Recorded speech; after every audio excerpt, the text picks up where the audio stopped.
Shalom ibu bapak saudara terkasih dalam nama Tuhan kita Yesus. Semangat pagi. Selamat hari Minggu, bertemu kembali di channel Rionando Butar-Butar dalam khotbah 5 menit aja atau kolima untuk renungan harian. Renungan pada hari ini saya ambil dari kitab 1 Tesalonika pasal 5 ayat yang ke-22. Demikian kesaksian firman Tuhan. Jauhkanlah dirimu dari segala jenis kejahatan. Stop kejahatan. Ibu bapak saudara terkasih dalam nama Tuhan kita Yesus, angka kejahatan di Indonesia selama dimulai dari corona, sebelum corona dan setelah masuk corona, yakni di bulan Februari, jumlah kasus yang ada terdaftar di Mabes Polri 17.411 kasus angka kejahatan. Lalu ketika masuk di bulan Maret, mulai pandemi merebak dan banyak kasus pandemi yang mulai terjadi dan orang-orang mulai merasakan dampak dari pandemi, maka kasus meningkat menjadi 20.845 kasus. Ibu bapak saudara terkasih dalam nama Tuhan kita Yesus, kasus yang merebak yang terjadi pada masa pandemik seperti pencurian, seperti perampokan, perampasan, begal, dan lain sebagainya. Banyak orang yang lapar, yang mencari jalan dari jalan yang salah, mencari kebutuhan hidup dari hal yang salah dengan merugikan orang lain. Memang banyak juga kasus yang lain, angka-angka pembunuhan juga tetap ada, bunuh diri tetap ada, dan lain sebagainya.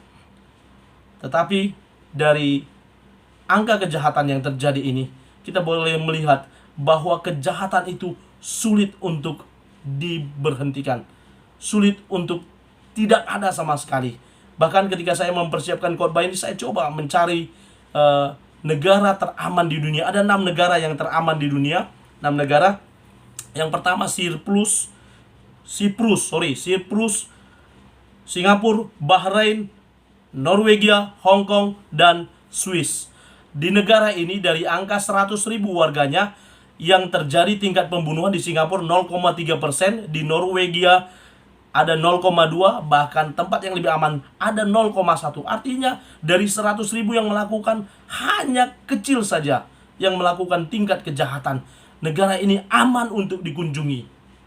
Ibu bapak saudara terkasih dalam nama Tuhan kita Yesus, Rasul Paulus dalam pesannya kepada jemaat yang ada di Tesalonika, agar mereka menguji segala sesuatu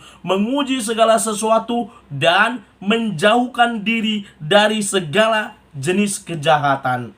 Hari Minggu ini yang menjadi tema umum dari gereja-gereja anggota UM, bahwa kenikmatan duniawi adalah sia-sia. Bahwa ketika kita mengejar hal yang sia-sia, hal yang jahat, semuanya itu adalah sia-sia, tidak berguna sama sekali. Apa yang jahat yang kita lakukan, memang ketika kita meraihnya, seolah-olah kita merasa puas, ya. Bahkan tadi sebelum tag ini, saya buka satu pesan berantai di media sosial. Seorang anak umur 19 tahun menikam puluhan bahkan ratusan kali ibunya sampai mati, dan di pengadilan dia bisa tersenyum. Luar biasa. Dia sudah habisin nyawa ibunya, dia bisa tersenyum di pengadilan seperti tidak merasa bersalah sama sekali. Luar biasa, saya katakan. Banyak orang netizen, termasuk netizen di media sosial, yang mencibir, mencaci maki orang tersebut. Bagaimana bisa dia menghabisi nyawa ibunya yang telah mengandungnya selama 9 bulan, yang telah bersusah payah berjuang dengan nyawanya melahirkan dia, dan selama 19 tahun membesarkan dia sampai saat ini, dan dia harus habisi nyawa ibunya. Terhitung ada kesalahan apapun itu, tapi menghabisi nyawa bukan menjadi solusi, apalagi ibu kandung sendiri. Stop melakukan kejahatan. Mari kita mulai. Memang tidak mungkin berlalu selama kita masih di dunia ini.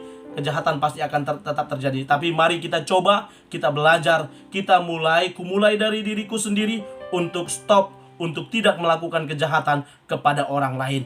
Mari kita mulai dari diri kita untuk kita berkata, saya siap untuk melakukan hal yang baik. Selamat beraktivitas, selamat beribadah nantinya. Kiranya Tuhan Yesus memberkati. Shalom.